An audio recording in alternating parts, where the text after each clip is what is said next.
Nabung emas bukan untung tapi malah buntung. 3 bulan rugi 2 juta gara-gara investasi emas. Jangan ulangi kesalahan emak aku ini ya.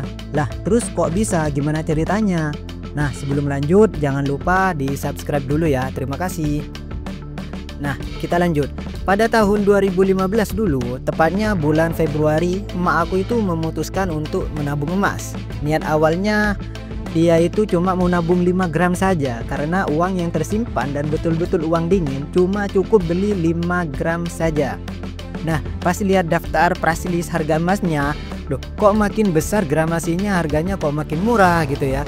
Jadi emak aku itu bingung mau ambil yang mana. Karena tergiur harga murah, dia putuskan beli yang 50 gram karena harganya lebih murah dibandingkan dengan yang 5 gram tadi. Jadi yang awalnya dia niat mau beli 5 gram saja malah kepincut sama yang 50 gram. Otomatis emak aku itu ngambil uang tabungan bapak lagi 25 juta yang seharusnya untuk dana darurat ya, malah dipakai untuk beli 50 gram emas antam. Pada waktu itu harga emas masih 500 ribuan ya. Jadi harga 50 gram itu kisaran 25 jutaan. Nah tiba-tiba 3 bulan kemudian keluarga aku tuh dihadapkan dengan suatu kondisi yang mana membutuhkan uang cepat dan tidak sedikit.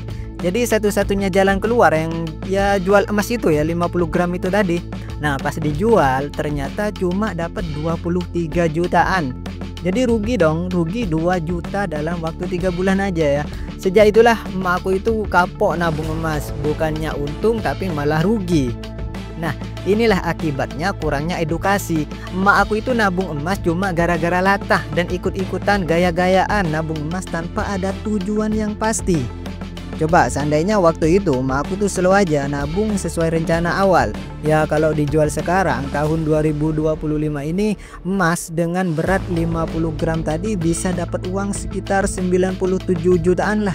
Ya untungnya sekitar 285% dalam kurung waktu 10 tahun. Jadi sudah paham ya. Jadi sudah paham nabung emas itu untuk jangka panjang, bukan dijual dalam jangka waktu yang kurang dari 1 tahun, apalagi cuma 3 bulan. Kalau enggak ya bakalan rugi lah. Terus kenapa kok bisa rugi? Jadi pertanyaannya kok bisa rugi dalam waktu 3 bulan itu?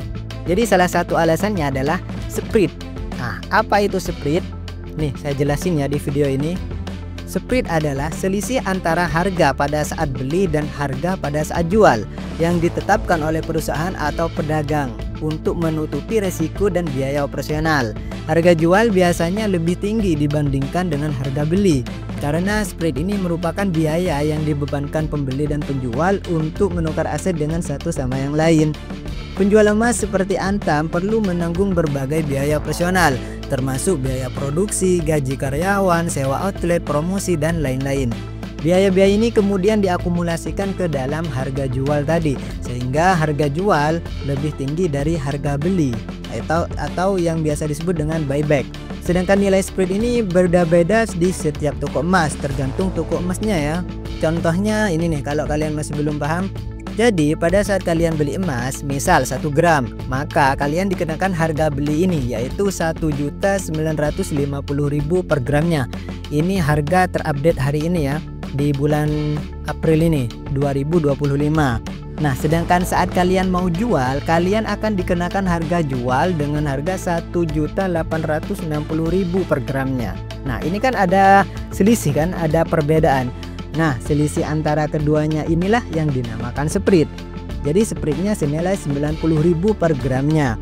Itulah alasannya kenapa emak aku itu rugi saat jual emas dalam waktu dekat. Ya karena dimakan oleh spread itu tadi. Makanya selain kalian itu menentukan tujuan untuk menabung emas itu apa, yang kedua adalah kalian pilih spread yang lebih rendah ya. Memilih toko emas yang spreadnya lebih rendah tadi. Udah cukup dulu ya, semoga video ini bermanfaat dan menjadi pelajaran buat kalian yang masih baru memulai untuk investasi emas. Jika ada pertanyaan silahkan tulis di kolom komentar. Jangan lupa like dan subscribe ya. Terima kasih.